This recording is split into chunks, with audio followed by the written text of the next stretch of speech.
Welcome to another edition of the Inspired Stories podcast, where leaders share their experiences so we can learn from their successes and be inspired by how they've overcome adversity.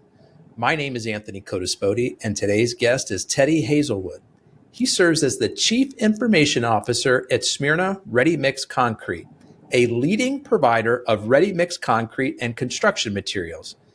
Founded in 1999 and based in Smyrna, Tennessee, they operate plants, quarries, and terminals across 22 states, always focusing on delivering top quality products with unmatched service.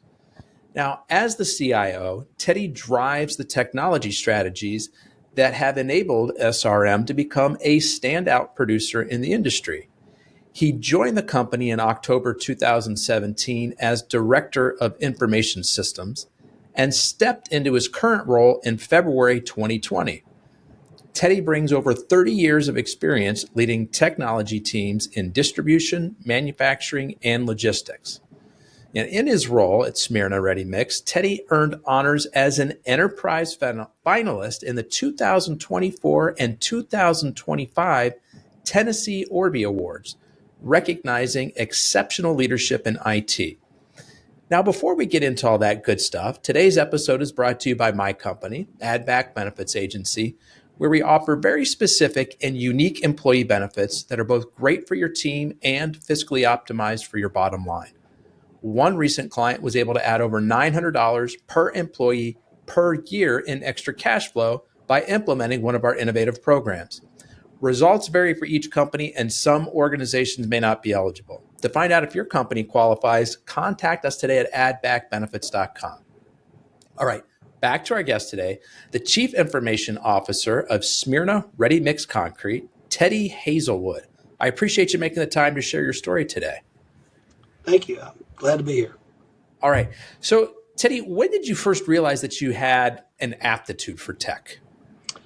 When I was a junior in high school, that was back in the 80s, so there wasn't a lot of personal computers. Smartphones definitely wasn't around. So there wasn't a lot of technology. Most computing training you got was on green screens and things like that. Being part of an organization, Office Education Association of America, I got selected to go to a computer competition. And in the regionals and states here in Tennessee, we got to bring our own equipment. So it was the green screen Tandy TRS 80s or whatever, that we had in the classroom. And when I won regional and then I won first place in state, I got to go to national competition. But at national, everything was on personal computers, and which we didn't have any at my high school. So they sent me to Murray, Ohio, lawnmower manufacturing company there, 2 or 3 days a week to get some training on personal computers. And I went to nationals, but and I ended up coming in like 17th, I think it was, in the nation. And that led me, that kind of led me to the ideal that, hey, maybe I have a knack for computers. And then my senior year in high school, I got to do the only computer-aided drafting class because we only had one PC. Finally, the high school got a computer my senior year, and I got to build it, set it up, and set up CAD and everything in it. I didn't see the handwriting on the wall where I went to college for computers, right? I got my degree in electrical mechanical engineering. So and all the way through college, I worked my way in the computer science department and working in a data center. So I got a lot of experience through work and through hobbying in computers, but got my degree in something else. When I graduated from college, that's when my career really kicked off in computers. So when you were doing this computer competition back in high school, what was the actual competition? Were you building a computer? Were you showing how you could use it? No, it was all office based. So back then it was just, playing with spreadsheets. So it was, setting up formulas and, they'd give you a project to do, and it was ever who could design it the fastest and give good, clean, legible results in a good format. They didn't give you a format to turn it out. They wanted you to come up with the format and everything. but it's kind of speed, but it was also on aesthetics too of how you did it. So, And what was the difference back then between a personal computer and a green screen? um, a lot. Green screen was more. Um, it was more, loaded up. You're playing off of discs. You didn't have a hard drive or anything like that. You weren't really. You had an application, uh, but it wasn't rigid. When we got to the personal computer, then you had applications like back then it was Lotus 123 by IBM, and so it was a total different structure you had to learn. Whereas setting it up on a green screen was more, I guess, command line based, and you would write it kind of in code, and then you would present it in a spreadsheet fashion. Fascinating. And so would it actually display on the green screen in a spreadsheet, or would it be a It would, printout? Or it would, okay. yeah, columnar just like a spreadsheet. Okay. So you mentioned that you got a lot of your training sort of on the job. That's where you did a lot of your learning. What was maybe the most impactful job along the way before Smyrna, and why for you? Borders Books. I was started off as a network analyst at Borders, and worked my way up prior to the company closing in 2011. Worked my way up to being the manager over all of the logistics of distribution IT. We were an international company, so it got me opportunities to travel to foreign countries, Australia, New Zealand, Malaysia, different places like that, to learn different cultures, but also to drive different technologies and changes and see the actual evolution of computing of the early 90s all the way through the 2000s, and how it progressed, from year to year, and how that progression actually sped up and how it became more rapid.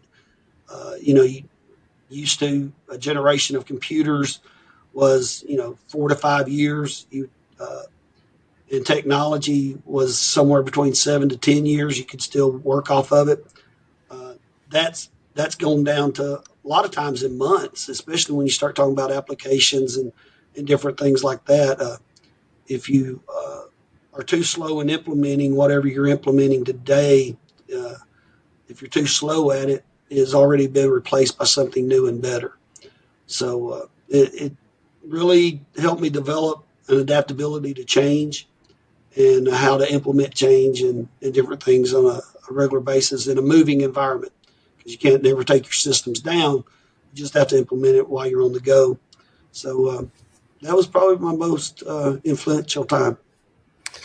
If you zoom out and you kind of look at the timeline of um, the time that you've been involved with technology, going all the way back to green screen to today, uh, what would you pick out as sort of like the biggest inflection point in tech? Green Wow. screen to PC, PC Yeah. to mainframe. I don't know. Yeah. Well, I mean, PCs came out in the 80s, the late 80s, and getting them in every desktop. So just watching that progression, and I remember when, wow, 64K, that's a lot. And your dial-up modem, you went from 24K to 56, compressed, and it was like, wow, this is so much faster, but and now we're talking gig speeds. I mean, and so that whole transgression is one thing, but then you just take that compute power, and everybody's got a computer in their hand now with a smartphone, right? I mean, so um, it it's how all that technology is condensed into such a small and more efficient platform, that as long as your eyes can see it, I mean, you can get compute almost as small as you want it these days, Yeah. and data the same way. I mean, on just a very small microchip, you can get terabytes of data now. Where used to you had these huge disks or reel to reel tapes and different things, and very very minimal storage capacity, and now it's like the sky's the limit. If you want to do it, or if you imagine it, the technology's there to support it. How did the opportunity at Smyrna first become available to you? How did that come about? Well, I've known the owner for almost 30 years. We went to church together for a long time. He was a finisher in concrete. He and I are the same age. And he started off finishing concrete. And Nashville went through a big boom in the late 90s. Titans was coming to town. Predators indoor stadium was being built downtown Nashville. So a lot of construction jobs from the commercial standpoint was causing a congestion in the availability of time slots. And it got to where he was waiting on concrete so much, he decided to open up his own plant. These conversations started in like 98. And so I helped him on, going through the whole zoning process and meeting with different committees and different things during the voting process. And then when we finally got everything zoned, I helped him open up the first plant. I wired the network in, the phone system, and different things like that, set up the PCs for him. So you were helping him on the tech side, but you were also helping him with like committee meetings and zoning and Yeah. things that are sort of outside of what I would, figure a tech guy to kind of Yeah, be and it was wrangling mainly with. a friendship thing, back then. We had talked about, I was going to come in to work for him and everything, but we had 4 kids at home. I was used to insurance and the benefits. He was self-employed, so he was already used to not having those things. So it was a sacrifice that at that time I made a bad decision and didn't take him up on it and staying with him. But hindsight 2020, I got to learn a lot of technology that in 2017, when I did come to work for him, that I was able to bring and actually help the company out. So it worked out in the long run to be good overall. What was the first big project that you got to tackle when you came in full time? Oh, wow. It was the we were supported, or SRM was supported at that time, by a third party MSP, and they didn't realize it. But shortly after they hired me, that was in October, and by December, uh, that company was closing, and I think they saw the handwriting on the wall. But they didn't realize it was going to be that fast. So I had to come in and learn a lot and do a lot of self-discovery in what they were already doing. Now, granted, back then we were a smaller company. We had about 50 locations, about 58 plants. Some of our locations have, a couple of plants on them. We were only in the concrete business. We weren't in quarries. We weren't in cement distribution or making our own trucks or any of the other things that we're doing now. So we were a lot smaller scale. So coming in and learning it was a lot easier than it would be, the size we are now. But yeah, just had to come into my own discovery of what was going on, learn the softwares off the bat, because there wasn't a very much of a transition between me and the MSP that was supporting them to in the past. So get us up to speed, kind of paint a picture of the products, the services that Smyrna provides today. Who Okay, uses well, them? What for? yeah, well, our main bread and butter, of course, is our concrete. That's what Mike got in business for. And I like to describe it that we're reversed uh, upward mobility, or whatever you call it. Okay. The Because we start off with a finished product, and then we added to all the things that it takes to make that finished product. So we started off in ready mix. Now we're in the quarry business, so we mine our own sand and rock in a lot of the regions that we're in. We have strategic partnerships too with other quarry companies in areas where we can't supply our own rock or sand. Um, and then we started getting in cement distribution. We're the number one cement importer in the country. Uh, as far as distributing our own, we sell to competitors as well in both of those sides of the business. Um, and We've got strategic cement distribution terminals in 8 locations right now, and that's a rapid growing side of our business. On those locations, we have product stores, which are basically your concrete finishing centric hardware stores, where you can get the tools that it takes to finish concrete, hammers, trowels, that type of stuff. And then a few years ago, we bought a manufacturing facility in Ville, Indiana, where we manufacture our own trucks, Hollingshead Mixer Company, HMC. So we make our own trucks now as well. And as of recent, our most recent acquisition is in sunny California. We bought a company called Jonell Engineering, and it specializes in the construction industry as far as an ERP system or order management system, as well as batch controls that it takes inside block plants, making blocks, which is another side of the business we're in as well, is making blocks and septic tanks and culverts and anything you can make out of concrete. And so we purchased Jonell. So I guess from that standpoint, you could say we're an international company now because they actually have international customers. But SRM as a whole is U.S. centric. So a few things to unpack there. Did I hear you say that you're the largest importer? Of cement, Portland cement. And where does it get imported from? It sounds like with the quarries that you're mining everything that you need, but that's not the case. We import from Egypt, UAE. A lot of it's coming from the Mediterranean. Okay. And that's because we can't get it here, or it's a different quality there, or it's there's some advantage. Kind of both. There are cement manufacturing plants in the U.S. They're typically owned by a Wholesome or CMAX, someone that is in the cement industry.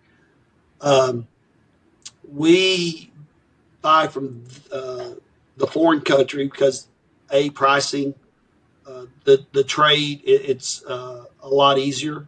There's good quality coming out of that part of the world too of cement. We get some of the best cement in the world from there. So and help a layperson understand the difference between cement and concrete.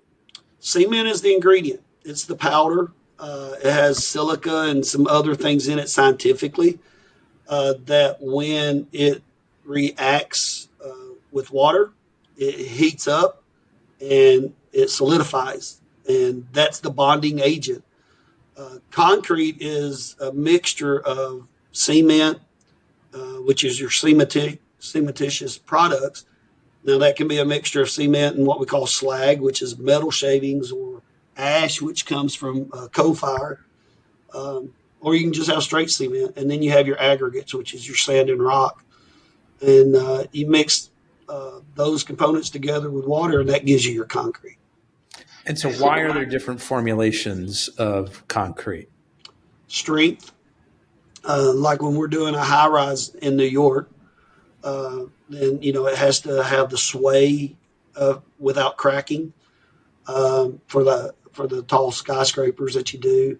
Bridges, again, you're talking about expanding and contracting long spans across water. One of our big projects is the Gordie Howe Bridge in Michigan, connecting Michigan to Canada over the lake there. And so, you have, again, the sway factors of it being expanded, the traffic coming across it, and just different things like that. So, a typical sidewalk could probably handle a 2,500 PSI, because it's just foot traffic. Your driveway at home is, maybe a 3,000 or 3,500. But then when you start getting into roads or parking lots where large trucks are going to be parking and driving, keep down on that crack, you need a higher strength. Same way with buildings. The higher you go up with the building, the higher the strength of the concrete has to be to support that. And so what's the key ingredient to make concrete stronger? It's the mixture of the amount of cement you use in it versus the rock and the sand ratio that you put in there, and then there's chemicals that you add. There's a whole science behind it. I'm not going to pretend I know the science. I'm a computer guy, right?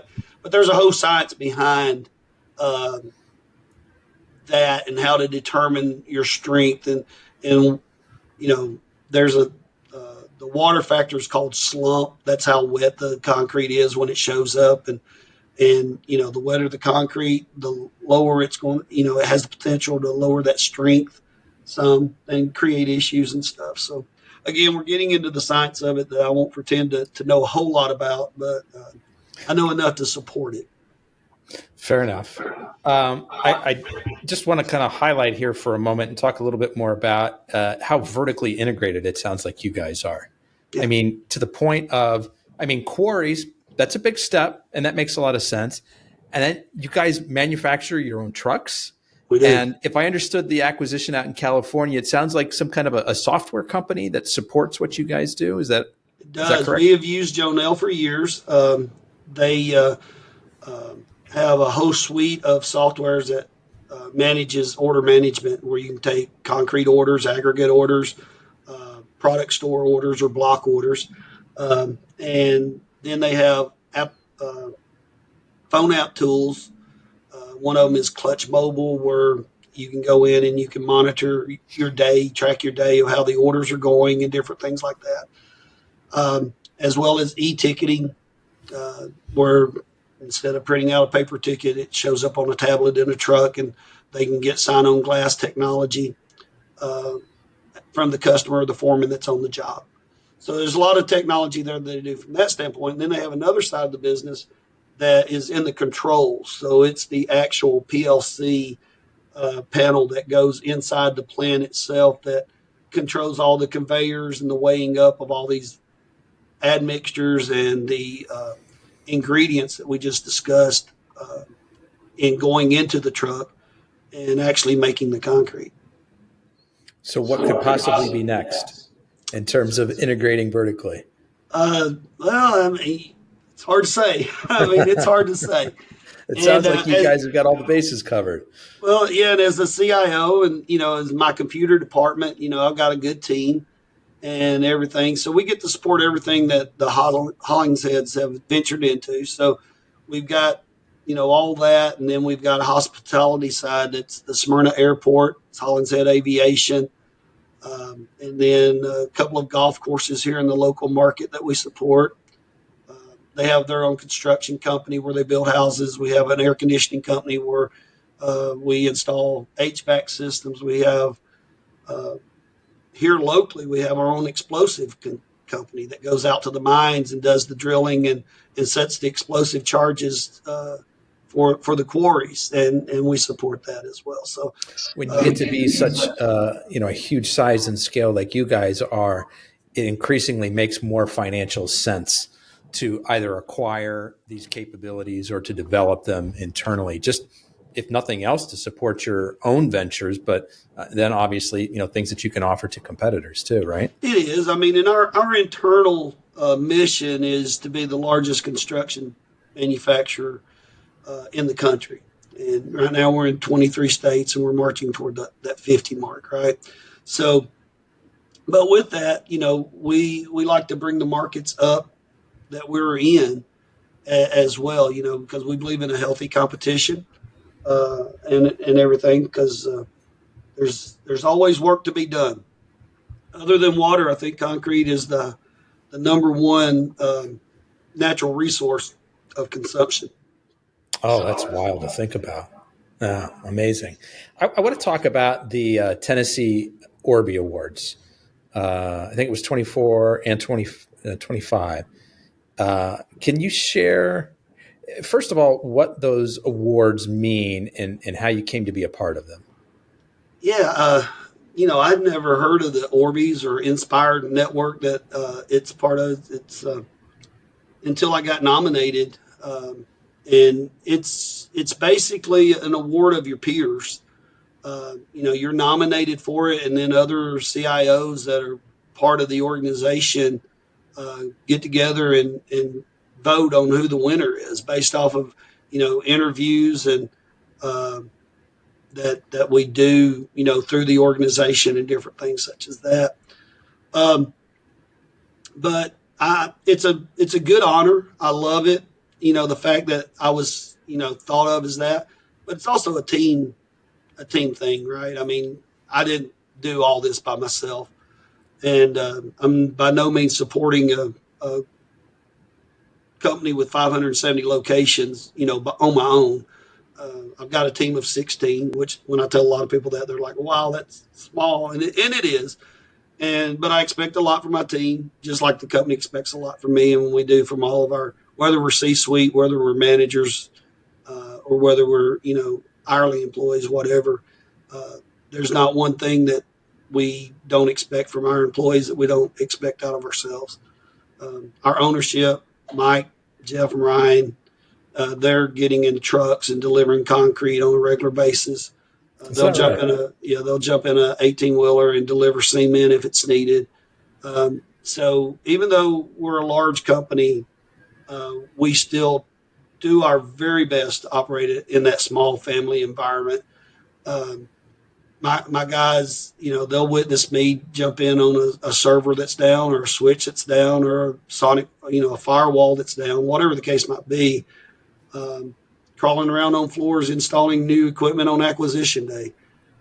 Our acquisitions, are unique, the way we do things and the way we grow, and it's an all hands on deck type thing. So um, yeah, it's it.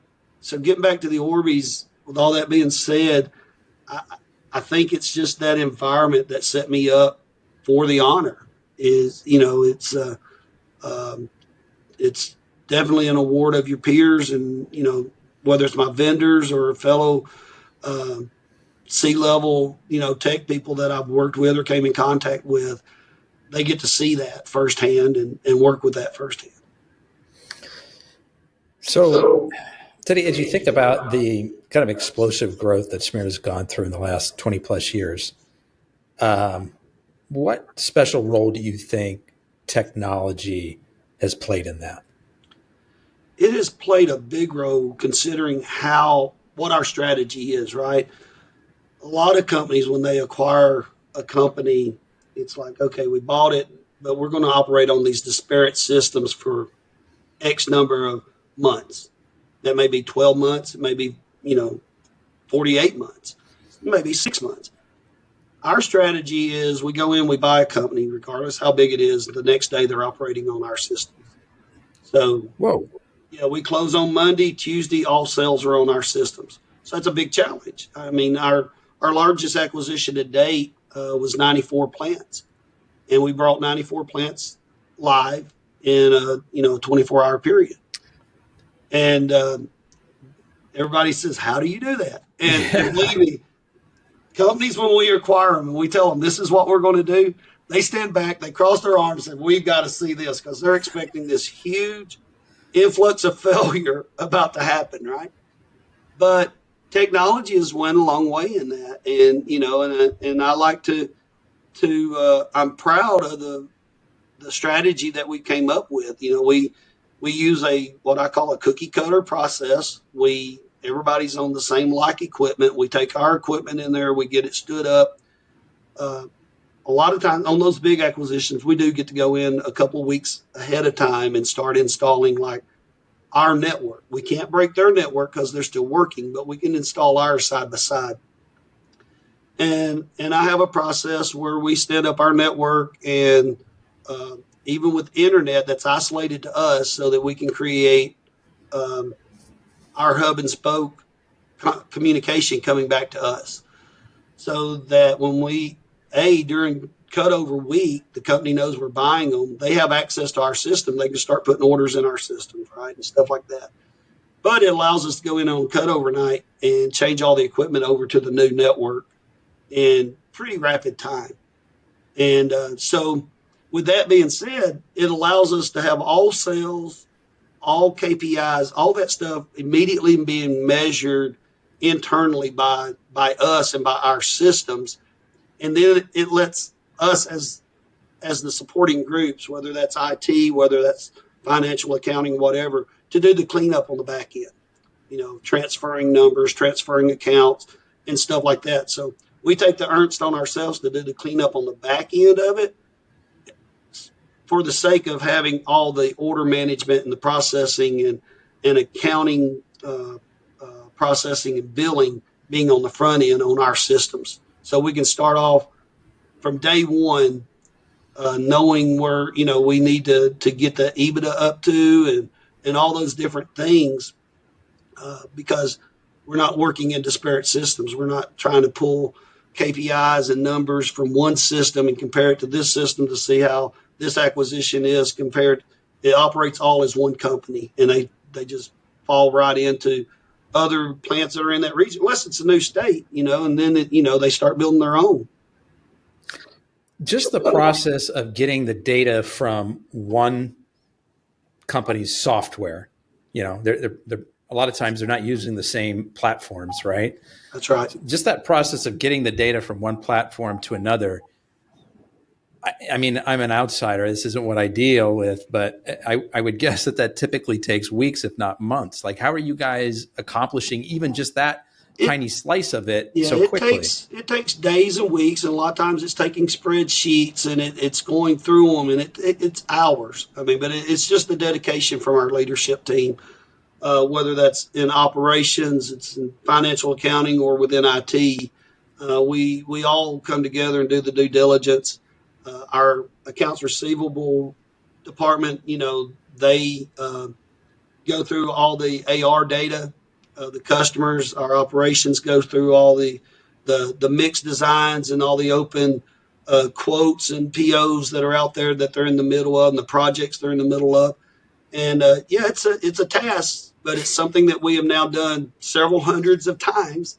That's and incredible. Whether it's one plant, and that's what I meant by a cookie cutter, because it doesn't matter if it's one plant or it's 70 plants or it's 100 plants, the process is the same. And we all know the process, and we all come together and make the process work. And so has most of the growth taken place through acquisitions, or is there any like starting new from the ground up? Both. We do what we call greenfield or brownfield. Most of ours are actually brownfield, even though we call them greenfield. The difference between those is a brownfield, it means it already existed as some sort of construction environment, at one time. So it's grandfathered in from a zoning standpoint. And we go in and, like maybe it was a quarry back in the 80s and it hasn't been mined maybe in 15, 20, 30 years, but it's still zoned commercially and everything. We'll go in and we'll start mining it again. We'll bring in new equipment and stuff like that. We call it all greenfield because if it's an operational facility, then it's an acquisition. If it's not running, then we just consider them all greenfield instead of trying to get in the weeds of it. So, and our mining started off in exactly just that. It was a mine that had just been used, basically for farming type rock and different things like that, and was very rarely used. And we went in and we put in a permanent crusher and different things like that. And so it was kind of that greenfield type. So it's a good combination of both, but because of the propensity of how large an acquisition can be, right? Like I said, our largest one to date is 94 locations. Well, it's hard to greenfield 94 locations overnight. That's going to take several years to do 94 locations. So for us to go from 2017, 50 locations to now 570 locations, well over 600 plants, because like I said, a lot of our locations have AB. Some of them even have an ABC configuration where they'll have 3 plants on one site. So 570 networks, 570 locations. It's good growth, and we've enjoyed every bit of it. Are there some core guiding principles that Smyrna sort of embrace as you're taking on this mammoth growth? Core guiding as far as limitations? Or would you say core guiding? Core like principles that core sort principles, of guide you. Yeah. We do. We have our 5 standard principles. We always meet with the new employees that's coming in. We tell them what those 5 principles are. And it all stems around, safety, quality, customer service, uh, being a go-getter, and kindness. Just, being nice to one another. Treat people the way you want to be treated. The biblical golden rule, right? And so we feel like if we treat others the way that they want to be treated, the way we want to be treated, and we're kind to one another, then, we'll maintain that closeness of a family relationship within our environment. I like that.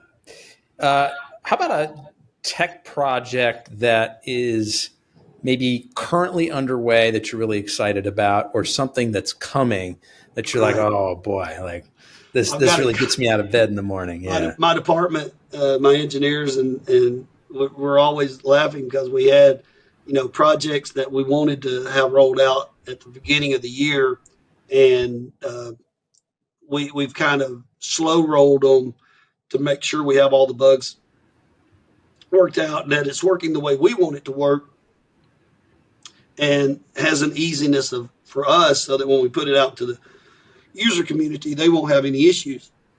So we've been using, this 1 Zero Trust technology that we're implementing for about 4 months now in the IT, and we're getting real close, probably within the next week or two, rolling it out in the company. And then at the same time, one of the things we've been architecting is we as part of our business continuity plan, we have a DR site, like most companies our size do, and DR. disaster recovery. So, um, what I'm excited about is I'm like, okay, I've got all this money invested in this DR, this disaster recovery site, so that when my production site goes down, they can come back up. I'm like, but it's just sitting there and aging, and I'm keeping it updated, and it's good if ever needed, but it's not getting utilized. So, what I'm excited about is we have implemented our network structure as well as our server structure and everything to allow that to be production one, production two, active environment. So I'm leveraging the hardware at both sites. So instead of having to do these monthly tests or quarterly tests of failing over Both to of them are DR, constantly up and running. they're both constantly running. So now the failover is just basically going to be pull the plug at site one and make sure everything's running good on site. When all traffic goes to site two, that we're still getting the performance that we want. So I'm really excited about that, and we're probably within a month probably be getting that implemented too. So we got a lot of things going on. Told them the other day we got a lot of balls in the air. We just need to make sure none of them fall. What is the 1 Zero Trust tech that you mentioned? It's a product from Sonic Wall called Client Secure Edge, and it protects both our hybrid environment, right? Because we got an Azure, uh, Microsoft presence, and then we got our four wall presence. So we've had a zero trust around our four wall a lot. We had multi-factor acting as our zero trust to our cloud presence. This puts a true halo around both of those at the same time of being Just more security, kind of like a more better security. firewall. That's right, more security. It's not only securing who the person is that's accessing it, but it's also securing the hardware that's accessing it. Okay. Um, what's a book or a podcast or a learning resource, a course, a framework, something that's been really helpful to you in your career path, Teddy, that you might recommend to listeners who aspire to something similar? Well, it's an old book, and and I say that because I'm not a big reader. Just straight off, I'd rather listen to a podcast or something like that. But the one thing that stuck out in my mind, and in the IT world, it really helps out. It was called "If It's Not Broke, Break It," and basically it goes into change management, adapting a mindset of change, um, because basically in IT, you've got to be able to change. You got to be able to adapt. It's changing so fast. New technologies are coming in at such a high rate and everything, and you got to stay on top of it. And you can't allow your systems to become antiquated. There's too many bad actors out there that want to take advantage of antiquated systems. And the easiest way to become vulnerable to that is to allow your not to stay on top of all the technology that's out there that will secure you from those bad actors. So it's called If It's Not Broke, Break It. Couldn't even remember to tell you who the author is right now, but it helped me from a change principles standpoint. Yeah, never resting on your laurels. Always making sure that you're staying at the cutting edge. Just because it hasn't broken yet doesn't mean that it won't. So That's right. have that forward vision to kind of be looking for how do you improve, where are the potential weaknesses here, right? There's always a better way of doing things than the way you're doing it. And if you ever get in the mindset of thinking, I I've got this, I know what I'm doing, and this is the only way to do it, then you're setting yourself up for failure because there's always an improvement out there that you can do something better, and you need to find that. Do you see AI being useful to your company yet? If so, how? If Yeah, not, in the it's future? funny you asked that because yeah, we just jumped into AI and we kind of jumped in feet first, or head deep, and but no, we are starting to tread the waters of Chat GPT with an enterprise edition of that to get our departments used to how AI works, what they can use it for, what they can benefit from it, and different things such as that. And then throughout May and June, July, we're going to be developing and rolling out departmental specific GPTs that they can take advantage of, as well as develop our own chatbots and AI interfaces. AI has been around for years. It's just the development now of large language models and neuroscience and different things that kind of puts the reasoning into AI so that it can give you better responses. We all know the days of getting lost in an IVR, right? And call up on the phone, and you got this robotic voice trying to talk to you, and it either can understand you, or it takes you to the wrong prompt, or it thinks that you want to do this and you want to do something else, or whatever the case might be.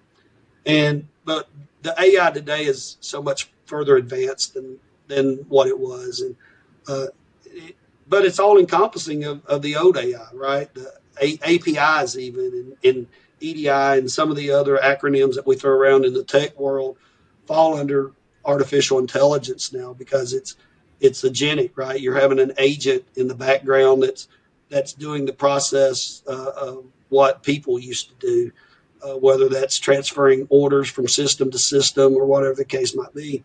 So it's acting as an agent of transferring that data, or whether or not it's just a general AI or generative AI where you're asking it questions like you used to in a search engine, but it's giving back detailed responses now. It's not giving you back this list and you pick through the list. It's carrying on a conversation with you through text or even through an avatar. If you wanted to set up an avatar where it will actually sit there and talk to you what that response is of what you're searching for. So we're excited about AI, especially now that we own Jonelle and everything, and seeing not only what we can do in our four walls, but as we develop in our four walls and we share it with the developing team of Jonelle of what possibly could be, in the future for their software and stuff. So How you can commercialize that. Yeah. Think about one specific use case of AI that you want to use internally at Smyrna and maybe walk us through that. well, from a tech standpoint, we use it quite a bit in my department. I mean, whether it's analyzing, our switching fabric or our routing fabric, whatever the case might be, whether it's layer two, layer three, or whichever, and looking for anomalies, in our lag and in our VLANs and different things like that. So you as feed it like well. system logs and tell it like, hey, what do you see here? Exactly, exactly. And then, also just programmatic. I mean, I love to sit down and write a PowerShell script or a program or something that'll go out and make our jobs easier. And typically I could develop one in a couple of hours or whatever. I can put the parameters in Chat GPT and say, hey, I want this to do this based off of a flat file, blah, blah, blah, blah, blah, and just put everything in there. In 5 seconds, I've got, a whole PowerShell script. I go out and test it and see if it does what I want it to do. And, and it's exactly what I would have wrote, but it would, maybe take me, a couple of hours to do it. So it's saving us some time from that standpoint. Um, Yeah. from as far as a company, we're running a chat bot, that our employees what they got at their fingertips now, but just present it to them in a different wrap. Um, what? How much overtime did I have last week? You had 31 hours, or 20 hours, or whatever the case might be. Um, how much vacation days do I have left? Just make it interactive for our employees and different things like that of things that they're, like I said, they already have it in their app that they can get at their fingertips, but it just gives them another wrap of how they can get to that information and be presented to Teddy, I'm going to shift gears here for a second. Would like to hear about a serious challenge, either personal or professional, that you've overcome. them. What Yeah. was it? How did you get through it? What did you learn? Yeah. So this goes back to high school. The When I was in elementary school, I graduated salutatorian, right? So I mean, I was second in my class in my elementary school. Then when I got to high school, something just kind of transitioned. I kind of lost focus. Um, Went through some rough patches at home and different things, um, and just had this mentality of being told long enough that you'll never amount to nothing. That I started living up to that ideal that I would, and so freshman, sophomore, junior year, I just kind of, I did class, I did school. This is great. I'm going to graduate in a couple of years and then find out what life has in store for me. Well, then I met my wife now, uh, in the last part of my junior year, right about the time that we were doing competitions and different things in OEA and things like that, and my mindset changed. I'm like, okay, I want to offer something better for my family than what my parents have been able to offer to me. Um, I had great parents. My dad taught me a hard work ethic, and what it means to be dedicated to working and providing for your family. We just never were. I mean, I tell everybody we were dirt poor because we couldn't afford the dirt. We always rented, and it wasn't high level rent neither. I'm talking $35-$45 a month rents. I mean, it was a very impoverished coming up. And but then my end of my junior year, I'm like, I go to my guidance counselor and I'm like, I want to go to college. And all I got left is my senior year, and he's like, uh, "There's not enough time." I'm like, "There's got to be something you can do." Because go to college, you had to have foreign languages, you had to have so much math, you had so much of this without wasting a year of remedial. And I'm like, I'll do whatever I have to do my senior year. So my senior year was packed with like 2 or 3 math classes, and just you name it. I mean, it was probably one of the roughest senior years anybody ever took because most people was like, "Oh, I'll go half a day, and then I'm off a half a day," and it because they've already done everything except for that fourth year of English or whatever. I was just the opposite. I had to cram everything in my senior year, and so I ended up getting a scholarship. I ended up making it to college and different things. And my high school class actually voted me most likely to succeed. So, yeah, so 1 year turned around from not caring, not knowing, what life had in store for me to just changing my mindset. And that's what it all is. It's a state of mind. People come from different walks of life, but if you set your mind to it that, hey, I'm going to do something different, and I'm going to break the chain, and you can accomplish anything your heart sets out to do. What was the trigger for you? Was it Meeting my meeting your future wife and Yep. saying, this is a woman I want to build a life with and a family with? Yep. And we're still together now, 36 years later. So And the family, do you guys have kids? we have 4 kids and 15 grandchildren as of right Oh now. my goodness. Yeah. An abundance of riches. Yep. Quiver full, as the Bible says. I love that. I'd be curious to hear if you've got any advice for folks that are listening. You know, you've got 30 years of tech leadership. Maybe some folks are listening and they say, "Hey, I'm interested in tech. I aspire to be in a similar role of leadership in the tech space as to what I'm hearing Teddy talk about." What advice would you have for folks? Well, if you're just getting into tech, and I would suggest round yourself out, because tech is, I mean, it's this huge, huge, huge thing that we're talking about here. And whether that's cybersecurity, developing, networking systems, even telephony has its own special places. But if you're just starting off, round yourself out, know a little bit about it, all of it, um, and then once you get in it, you'll find out what area you really want to focus on. Uh, I know this probably don't sound the same as what a lot of people say. Don't chase the money, but chase your dream. A lot of people say, I want to be in cybersecurity because that's the highest paying job right now. You may not like cybersecurity. You may get in it and you may hate it.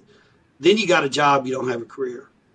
But if you really want to get in tech, round yourself out, get in it, know it, and find out what area you want to specialize in, and then go after that. That'll make you a career. Mm, powerful words. I like that. What's one thing you wish more people knew about your industry? It's funny because when you talk about, hey, I'm the CIO of a concrete company, they're like, oh, that must be an easy job, How much because tech could there be in how much concrete? tech can there be in concrete, But you know, it it's it's a highly technical world, though. I mean, it really is. I mean, and yeah, there are some companies that are in it that operate off of a low tech. Don't get me wrong, but they're not building to scale, right? It's a localized company with two or three plants, and and they get by with very low technology. But they're also at risk, even though they may not realize they're at risk. But they're at risk because they don't have the security around it and everything. They don't have the bullseye on their back, of course. But now, a lot of these bad actors that are in our space, um, they don't necessarily have to have a large company to go after anymore. They're going after the smaller fish. And a lot of those with multiple payouts adds up to large sums. So, um, but there is a lot of technology in making a company this size, just like it would be with any company, a success, and to keep the wheels turning. Well, you think about it, we've got 7,500 employees in our company right now. We've got 570 locations. It's all driven by technology, and one hour of that down, you're talking about millions of dollars of revenue being compromised or at risk. We do have placeholders in place. We have manual processes in place to help us out in different things. But my whole team knows the severity of it, of a plant being down, especially a region or anything like that. And we operate at a very low failure rate. So we embrace the new nomenclature of fail fast, right? Because you don't have a whole lot of time to be down in our industry, because it just creates issues. There's a thing in concrete called code joints. You don't want your technology to be responsible for a code joint. And what that is where you delivered you're working on a large job, you delivered some of it, and now it's starting to set up or to cure, and there's a delay in getting that next truck in. So where that new concrete goes against the setting up concrete, it has the potential of creating a cold joint there, and which isn't good, in the overall Could be a project. failure point, right? It's like, Yeah, yeah. exactly, it's a failure point. So it's that's what I wished everybody knew is that yeah, we're not scientists, from a standpoint of saving lives. We're not doctors or anything like that, but we're very we keep the country going. We very few industries was considered during the COVID pandemic. Very few industries was considered uh, Essential. essential. Exactly, that's the word I was looking for. Essential, and concrete was one of them.